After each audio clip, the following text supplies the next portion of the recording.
You enjoy podcasts. We know because you're listening to one. Hi, I'm Jason Falls, the executive producer of the Marketing Podcast Network. We love podcasts too, so much so that in addition to providing you with the great episode you're listening to, we also help businesses, brands, and even individuals produce their podcasts. MPN Studios offers podcast consulting and production services to help you get you or your business its very own podcast. We've helped dozens of smart people, advertising agencies, and brands develop podcasts. All you do is record your content or interview. We take that and deliver a professionally produced audio or video episode complete with show notes, transcriptions, and even promotional clips to use on social media. And our monthly subscription prices are hard to beat. If you or your company are jonesing to have your own podcast to establish thought leadership, drive business leads, or just have fun talking about your business or topic of choice, we'd love to help. Learn more at marketingpodcasts.net/studio. That's marketingpodcasts.net/studio. Study and play come together on a Windows 11 PC. And for a limited time, college students get the best of both worlds. Get the Unreal College Deal. Everything you need to study and play with select Windows 11 PCs. Eligible students get a year of Microsoft 365 Premium and a year of Xbox Game Pass Ultimate with a custom color Xbox wireless controller. Learn more at windows.com/student offer. While supplies last. Ends June 30th. Terms at aka.ms/collegepc.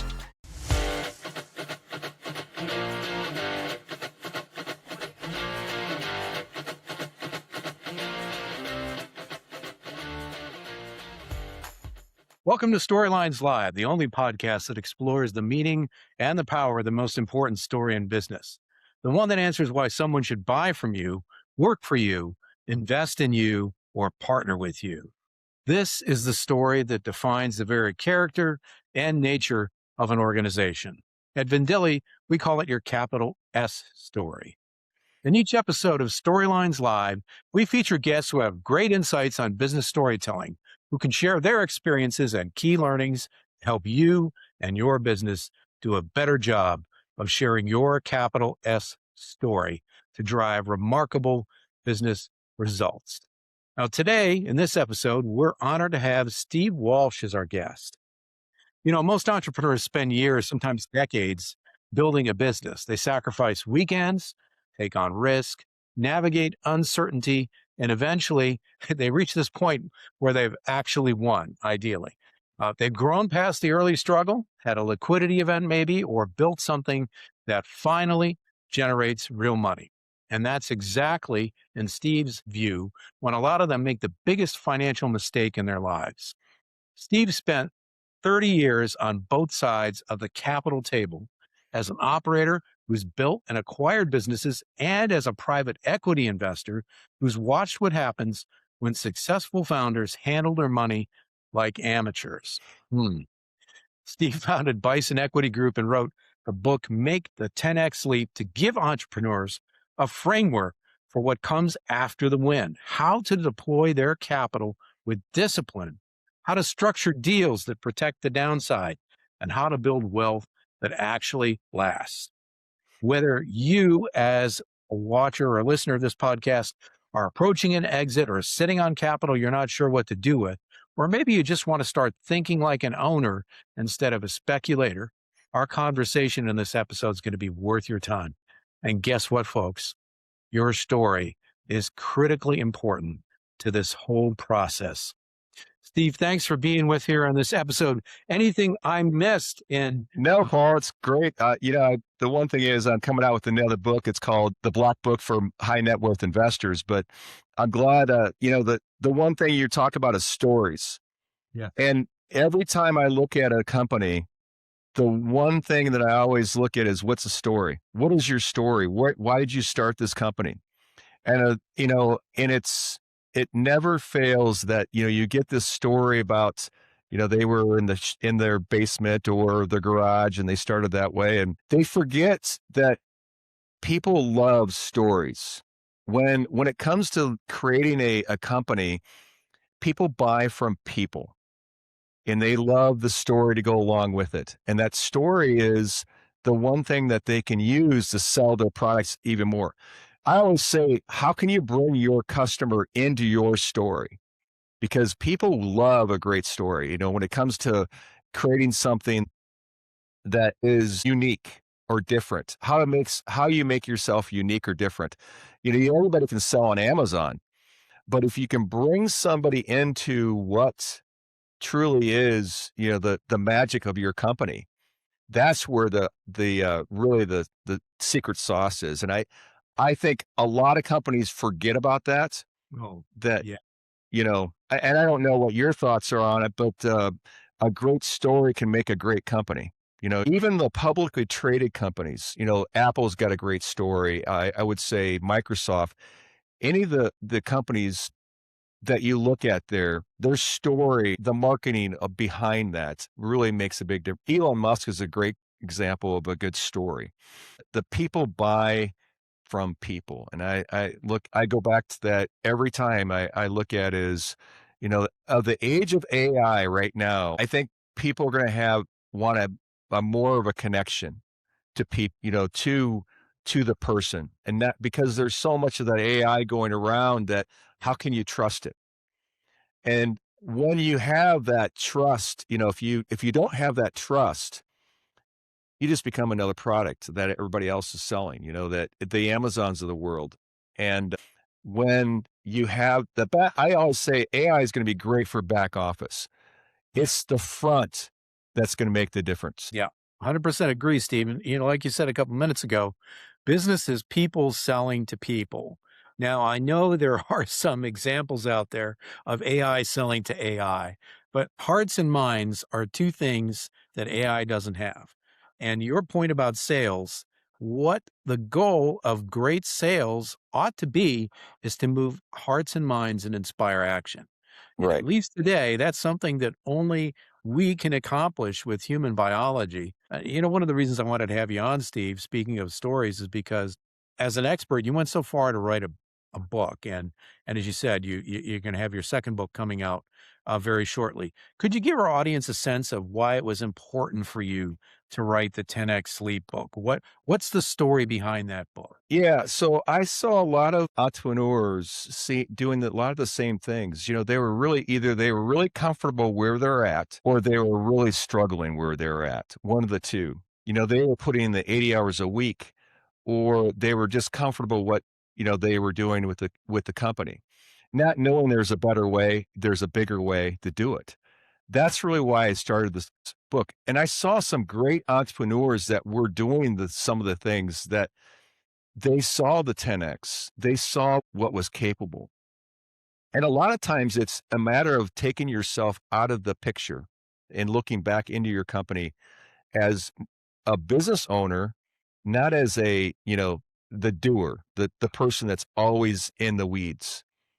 A lot of times I see that a lot of entrepreneurs, they get deep in the weeds and then they kind of lose track of what actually they're doing, Hmm. you know, what their why was. And so they struggle with that. And that's why I created the book, is like, it gives you the framework of able to look at your company in a different way.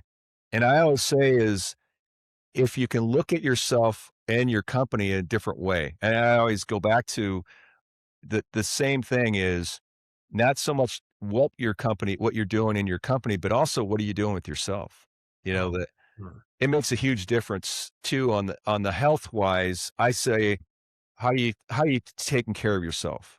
It Mhm. makes a difference. It shows also too a lot of times in your company and your customers and your employees. That culture I go back to is really important when you're creating a company. How do you create that culture? And that makes a huge difference. I had a good stories. I go back to some of the stories that I came with, companies that I've talked to or worked with. I go back to this one story that really resonated with me is, there was a guy on a line. It was, they were making helmets, just bike helmets.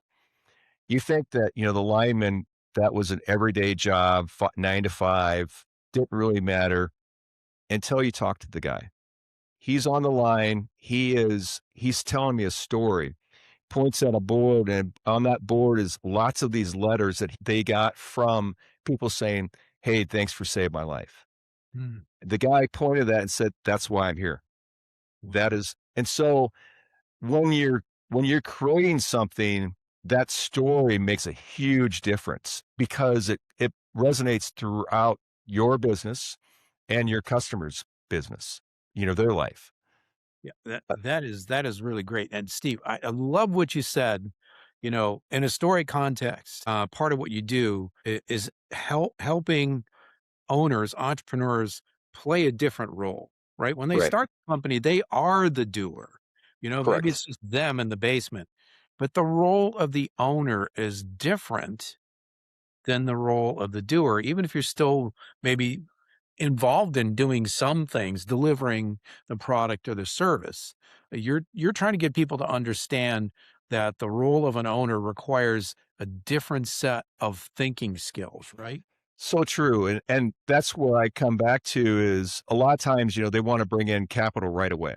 Yes. And I like to step back and have them think differently.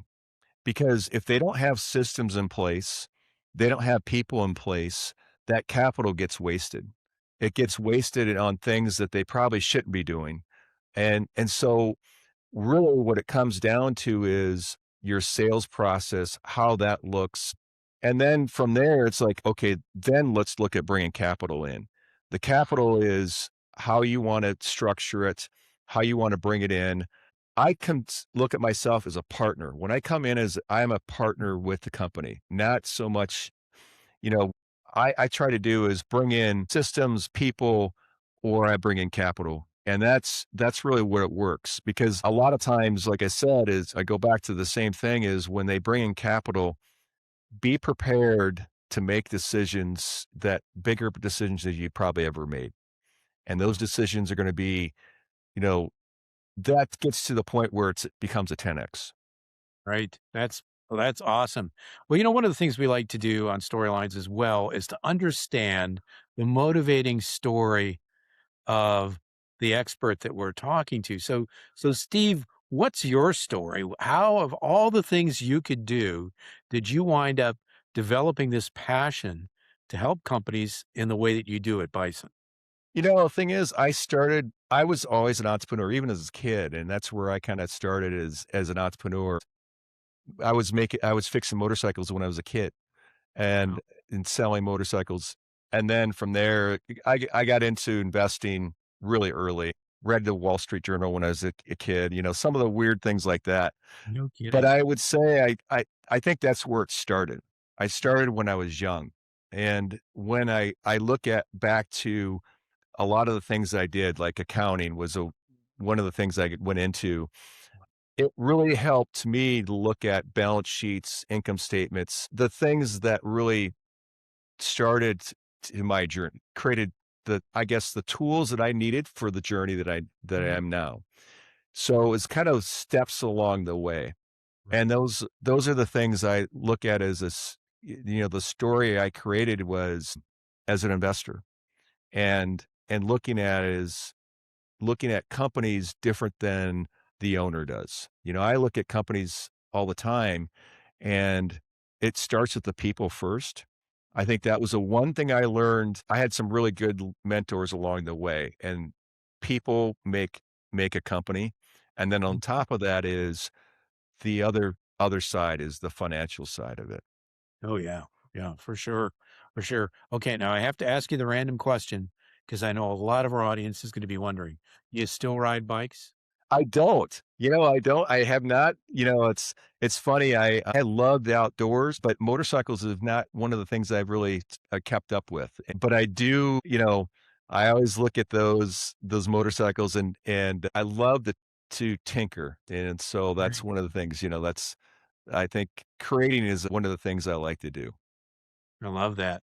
Can one of the things although I know a lot of investors spend some time as an operator, you spent quite a bit of time as an operator as well as an investor. How does your experience as an operator influence what you do as an investor? I think I have empathy for the operator because I understand what it takes. It's not easy. And there's a lot of things that the decisions that they have to make, a lot of the things that they have to do. But I always say that if you can bring somebody like me in it makes it a lot easier because, I go back to the same thing, coaching, mentors, people like that bring in somebody like me, it helps getting you to the next level. It actually helps you get out of your own way. Yes. I think that's probably the one thing is a lot of times entrepreneurs, they tend to not get out of their own way. And so they're doing a lot of things they shouldn't be doing. So true. So true. And we see that a lot in our work too. And that's great. I'm sure a lot of our audience is thinking to themselves, wait a minute, an investor who has empathy. I think that's really a great thing. And we're going to dig into that in just a minute. We're going to take a quick break. And folks, when we come back, we're going to talk more about what Steve and Bison do to help the companies they work with. Don't go away. We'll be right back. Ready to soundtrack your summer? With Red Bull Summer All Day Play, you choose a playlist that fits your summer vibe the best. Are you a festival fanatic, a deep end DJ, a road dog, or a trail mixer? Just add a song to your chosen playlist and put your summer on track. Red Bull Summer All Day Play. Red Bull gives you wings. Visit redbull.com/brightsummer ahead to learn more. See you this summer. Welcome back, everybody, to Storylines Live, the only podcast that explores the power and the meaning of the most important story in business, the one that explains why somebody would buy from you, work for you, invest in you, or partner with you. In this episode, we're honored to have Steve Walsh with us from Bison Equity Group. And Steve is an expert in answering that one question, why people would invest in you, because that is indeed a big part of what he does every day. So I guess, Steve, I'd kick it off here to talk more about Bison and what you do by asking, how do you help the people in the businesses that you serve? Yeah, I try to do is I try to make them look at their company different. I look at it as try to look at it as you as an investor. How would you look at your company as an investor? And so it is, how do I grow that company then? Mhm. I always say the one thing is, where do you want to go? A lot of companies they'll look at is they'll say, oh, I want to get 10 million. I said, well, then why not 100? So I said, it's just as hard to get to 100 million as it's 10 million. Yes. So I always say work backwards from there. And that's where I look at is if we can work backwards, what do we need to have in place to get to that 100 million mark? That is really what it looks like is then from there, it's like, okay, what do I need to bring help with you? Do I need to bring in people? Do I need to bring in systems, or is it capital? Do we need capital? And what kind of capital do we need? The one thing I always say is, what kind of capital do you want? Do you want smart capital or you want dumb capital? Oh, wow. Big difference. Well, what is the difference, Steve? The difference is smart capital will bring you open doors for you. Either they'll bring in open doors for you that you've probably never been able to open. They'll bring in ideas. They'll bring in, maybe they have a long list of clients that you have been trying to get at, the things like that. Yes. That's smart capital. Dumb capital is, here's a check. Okay, I expect a return. That's really what it is. Right. There's really nothing, it's a transaction and there's really nothing that you're going to get out of it. I would say that's probably the expectations on that is high. They expect a lot from that. The smart capital, they understand that, it's not a straight line. Mhm. They understand that there is going to be some bumps, but they also understand that if you can actually, if they can for some reason come in and say, hey, this is what I see is happening. What do you need? What is it that you need to get to this next level? What is it that you need so we can get to the next level? What problems are you having right now? Right. I think that's the one thing that a lot of entrepreneurs think that private equity, they come in, take over. They don't take over. They see maybe there's problems that you're having that they can fix for you. Right. Like you said a few minutes ago, when you folks get involved, you may be bringing people and resources, not just, I mean, the dollars are always a consideration, right, Steve? Right. But like you said, making connections, getting the entrepreneur in front of other people, maybe in the marketplace for their products or services that they hadn't thought of, right? Yeah. The other thing is too, thinking bigger. A lot of times entrepreneurs get stuck on thinking very small and they're not thinking bigger. And that's the other thing is I look at is when you're looking at a company, I look at a bigger version of what their company could be. Right. You Yeah. know, There's that quote that Einstein supposedly said, which he later said he never uttered, something to the effect of the same level of awareness that got you where you are is insufficient to get you to the next level. right. You're talking about, right? Yeah, I am. Yeah, it Right. is. And I think a lot of times it's because, I go back to who you're surrounding yourself with. Yes. Yeah. You look at if you want to be a bigger version of your company or a bigger version of yourself, who do you surround yourself with? Yeah. People that are bigger than you. Exactly. Steve, can you give us a little bit of the history of Bison, when you started it, size, et cetera? So yeah, so I started this.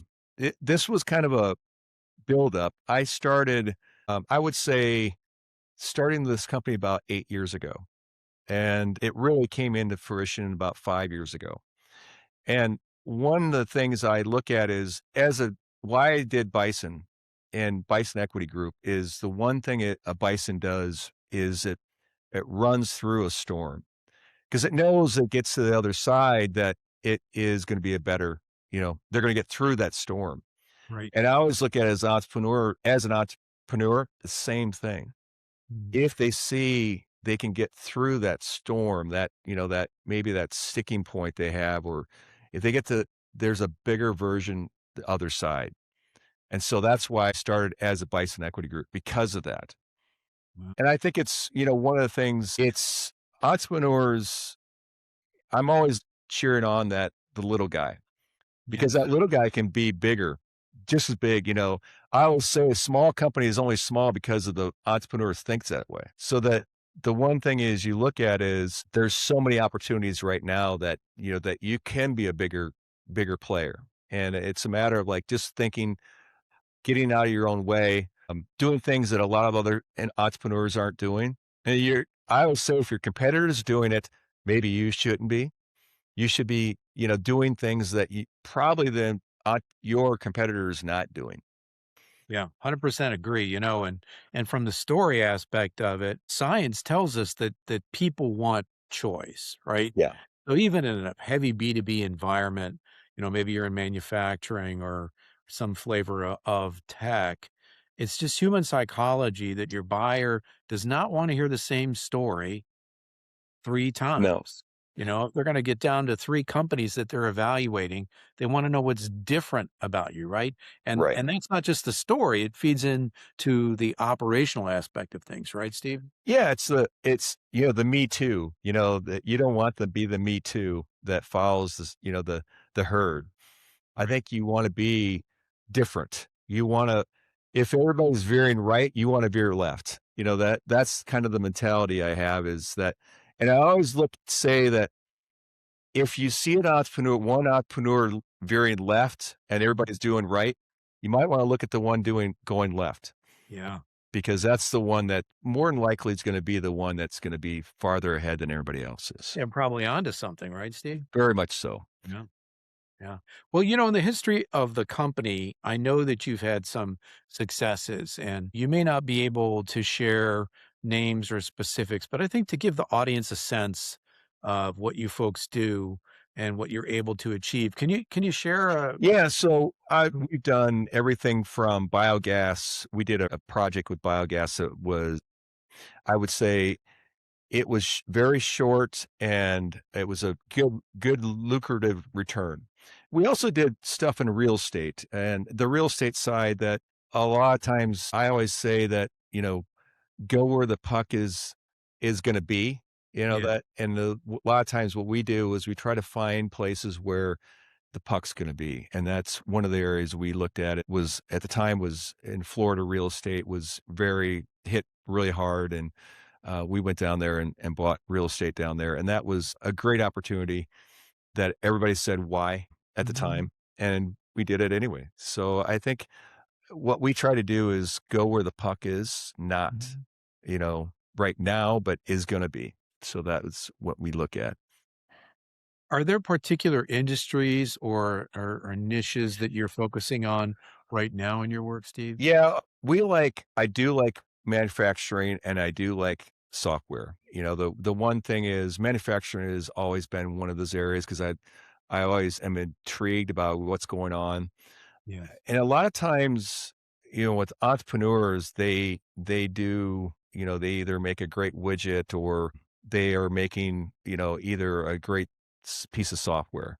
I think the one thing I'm seeing right now, especially the next 10 years, there's this baby boomer, I would say, I always go 55 is not baby boomer, but 55 to 80-year-old.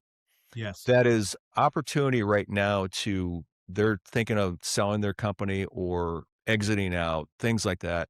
They don't have a sibling or somebody to sell it to or kids to sell it to. And it's an opportunity to go in and look at a company that maybe has done okay, that can make it seem like a better opportunity. Maybe it Right. make it a bigger company. And that's what I'm seeing a lot of that happening right now. And the opportunity is going to be, I think for the next 10 years is going to be like that. Transformative, and it's a generational thing Very much across so. industries, right? Yeah, Although, given when a lot of these companies started, there's plenty of them that are tech or manufacturing oriented. very. That's awesome. Steve, is there anything you wished I had asked that we didn't talk about yet? So the one thing I would say we're creating right now is entrepreneurs. I go back to this one thing that a lot of entrepreneurs, they don't want clicks, they don't want likes, they're sick of creating content. I'd Yeah. say the one thing that they really want is sales. Yes. And the one thing we created is this sales architect program. And what this does, a lot of entrepreneurs have things that they're not selling that they could be selling. Maybe they're giving it away. It's stuff that they've been giving away for free that they could be selling. Things like that. It makes them think differently. And so this program that we created is specifically for that entrepreneur that maybe they're selling maybe one or two different things. I always say, if you have 5 revenue streams, that's really what I like to see. Wow. And I'd like to see at least one of them is reoccurring. Yes. A lot of manufacturers think they can't do that. And I always say there's at least one idea that they could do something different. And I always go back to, what do they want? They want sales. Everybody wants sales. Exactly. And they don't want the clicks. They don't want the likes. A lot of that stuff they think will get sales. But I always say is what's truly driving sales. Yes. Yeah, that's profound. Steve, how can our audience best find you? So yeah, great. Reach out to me at steve@bisonequitygroup.com or go to my website, bisonequitygroup.com. Also, my book is on Amazon. It's Make the 10X Leap. My new book's coming out, and that's going to be the Black Book for high net worth investors. Can you give our audience just kind of a quick synopsis of the new book? Yeah, the new book is really how to think of as like an investor differently than a lot of investment books. They give you how to analyze companies, and that's part of that too. But a lot of it's to do with how to win. It's the mindset is how to win versus just not to lose. That's the thing I always look at is when you're as an investor, you want to win, not just to lose, not that. I think that's where it comes down to. So that's where the book is a lot different, I think, in some sense of how to look at investing. Right. And I think that's great because, the table stakes, the things that you do in due diligence, if it was that simple, Yeah. why do so many investors lose rather than win? Right. Right. That's the point, right? Well, Right. I'm very excited. I think our audience will really enjoy that book as well as your first book, The 10X Leap. And Steve, I want to say thanks again for being on Storylines Live. Really appreciate having you on. And folks will have all the links that Steve mentioned in the show notes. And I want to say thanks to the audience for being with us for this episode on Storylines Live, the only podcast that explores the power and the meaning of the most important story in business, the one that answers why somebody would buy from you, work for you, invest in you, or partner with you, your capital S story. We'll see you next time on the next episode of Storylines Live.